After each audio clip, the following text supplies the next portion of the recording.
அனைவருக்கும் வணக்கம். I was very amused when Captain Uni Nair called me to sing. As an IAS officer, we are all trained to dance to somebody else's tunes. So I was amused at the Zumba dance game immediately before this. Extremely happy to be among all of you. I work in government. Some of you know me. I deal with people. I have an office. We deal with all of this, the files, and we are one of the best on time. We don't get the best like the private sector. The private sector, what happens is you can hire and fire it well, but we can't do that. We have to deal with what is provided to us. We have a lot of telephone calls. IA is always busy. He's always on the call. We have meetings. I keep telling us meetings, eatings and cheatings. So the look at the face of the bureaucrat is something like this on a daily basis. He's happy at times. He's angry. He's clueless. He's frustrated. But I'm sure to all of you, we look like this. So what does that leave you with? You have a frustrated employee and you have a very unhappy citizen. So there are only two things that we do in government. We move files and probably provide you folks some of the services in government, via government. So the panacea, according to me, is not computerization, which is what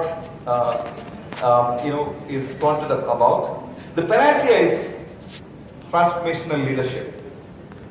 So I have my own acronym for this. Is called IIT of transformational leadership: integrity, innovation, and technology.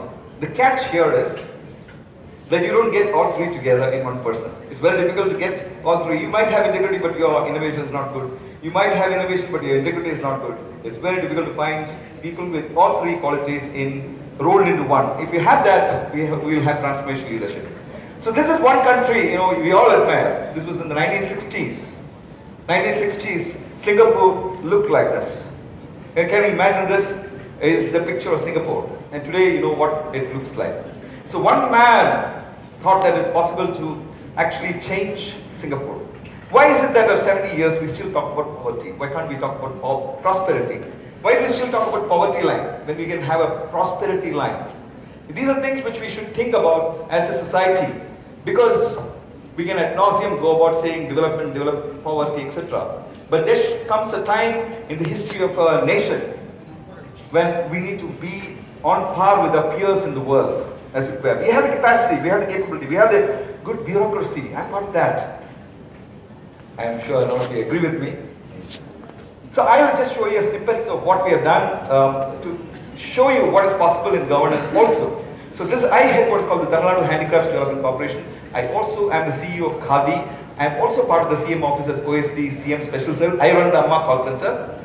But this is my passion. I was straight out after Harvard. I was posted here. This is not one of the postings where no IAS officer will ever go and ask, make me CM of Mumbuha. I mean, this is considered a punishment kind of posting.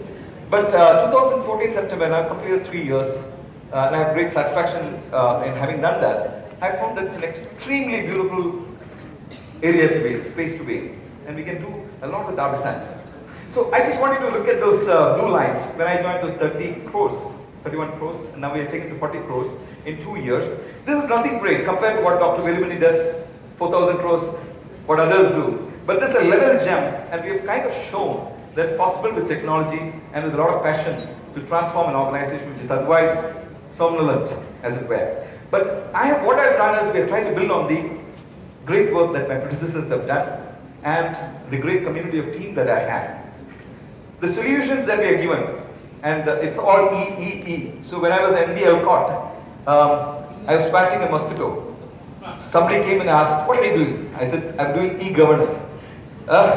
So this solution overview is also. So today my organization is completely online organization. No paper. It's all 124 employees, including my pune, is on the ERP. What decisions we used to take in 30 days, we take in 3 hours, less than 3 hours. Calcutta is connected. All this across India we're connected by an ERP. Our attendance is online, our monitoring is online, our reviews are online, our accounting is online. We have an e-commerce site, we have an e-billing, e-repository of artisans. When I came to the organization, found that the organization is very happy dealing with middlemen. So we asked, where are the artisans? So that's where we came with the idea of e-repository of artisans. All of you can contribute that. It's a site where we have given one web page per artisan, which means we have building up a repository of 2 lakh artisans, which is one of the biggest marketplaces in the world for artisans. Exhibition management is online, showroom inventory is online, we have a smartphone app. We are on all the big social giants of e-commerce like Snapdeal. We have ties with Alibaba right now and with Amazon. We are getting into what is called virtual reality. We are using 3D designing and printing technology. We are massively on social media. We are getting into 2 markets which are not there. One is the souvenir market. When you go to Singapore, $2 to $200, you'll find anything there. But in Tamil Nadu, you'll find we have the best icons, bronze icons, but we don't have the small ones. So we are looking at 3D designing and 3D printing as a way forward, so that when you go into the Chennai Museum, you can come back with those small items which you can put on your table. E-designing, I want you to have a look at this. When I joined the organization, I was asking my team, is it possible to embellish our Chennai airport? I was muffled laughter because people are saying something. That's what they felt, I suppose. So, but now we got into e-design in a major way. Let me tell you, we have done around 15 crores of work inside Chennai airport. Now we are doing 6 airports: Tirupati, Trichy, Madurai, Coimbatore, Pondicherry. And yesterday I landed a 24 crore project from the Ennur Port Trust. You don't clap. And we have done the secretariat, we have done the interiors of the Chennai Corporation ribbon building, you name it, we are all there. It's a small team of 4 officers, 89 artisans. It's a small team. Right now, and we have taken up TCS, Trill, that's the Ramanujan IT Park. So these are some of the compositions that we have done at the Chennai airport. I'll just flip through it so that you can understand what e-designing is. We design it on computer, my architect does it, and then we negotiate the BOQ, that's the bill of quantity, as well as the design, and the third step we are done. So now we have to Ennur Port, Chennai Corporation, Tirupati, Madurai, all those places. My corporate office, this is one thing which I want to tell you. So why should government offices look like this? Look like government offices. Why can't it look like Infosys? This is a question I keep asking. I get into organizations. The first thing I do is transform this. This is an idea given by my driver actually, the first think tank meeting. It's a 3.5 crore project. I didn't get money from government, so I took a loan of 2.5 crores from NABARD. The work is almost complete. We'll have a swanky little office where we'll have a design research and development center coming up. It's good to listen to your people. As a good leader, it's good to listen. There's an urban heart at Kanyakumari. So going to Kanyakumari, you can see this beautiful 2-acre thing which come up. We launched their office here. And we are also coming up with the urban heart at Mahabalipuram in 5 acres, 5 crores. That's also getting done. This is a craft cafe. The young lady sitting there, Miss Mittal Surendra, she runs it. This is a place which was lying with waste for the last 40-45 years. And we converted to a nice cafe. Please come and have nice original Tamil cuisine. We are coming up with one in Mahabalipuram also. We have won a couple of awards, National Governance Award, the Coach Smart Governance Platinum Award. So this is what is coming. Why should our government offices look like this? This is an organization, I was thrown out of horticulture. I fought with the minister and I got thrown out. And I was into Indian medicine and homeopathy. So this is the office of Indian medicine and homeopathy. When I joined, 4.5 months later, I was on my way to Harvard. And this is what it looked like when I left in 4.5 months. This is not to get clapped or anything. This is to say that we have to imagine and transform. We are like magicians. Now I look at all these social media and look at magicians like If and all those beautiful magicians, how they transform. Is it not possible to transform and enthrall our governance process? How it's not possible to enthrall our citizens with great services? It's possible. I think individually if you are good, it doesn't matter, but the system has to get better. That's where predecessor, successor syndrome comes up. I hope and pray that some of these innovations that we keep doing gets multiplied. What Singapore does is very interesting. They cut and paste. They just go out of the world, look at the best practices, cut, paste, cut, copy, paste, and they do value addition. They just don't remove what the predecessor has done. Please, if you are the private sector, don't do it. If you are the government sector, don't do it. If you are an NGO, don't do it. Please add value to your predecessor's work. This is a front-end purpose, and I'm just trying to show you what's possible in the government sector also. This is something, this is sports stadium in Krishnagiri, probably one of the most beautiful stadia. I was collector there. How to maintain, we made 1.5 crores of sponsorship there. How to maintain it? So I took the call, I made 100 personal calls to 100 most influential people in the district. Tomorrow, when collector calls, everybody comes. Tomorrow you come with your checkbook. And 1 hour we made 1 crore. And today we don't use that 1 crore, we use the proceeds, the interest portion as it were. So you get a beautiful stadium. So people are asking, I want to contribute 1 more 1 crore. So 1 more 1 crore went to the GH Krishnagiri. That's also one of the most beautifully kept. These are the IT parks which was built during my Krishnagiri, Tirunelveli, Trichy, Madurai, Coimbatore, and other places. So it's possible to think.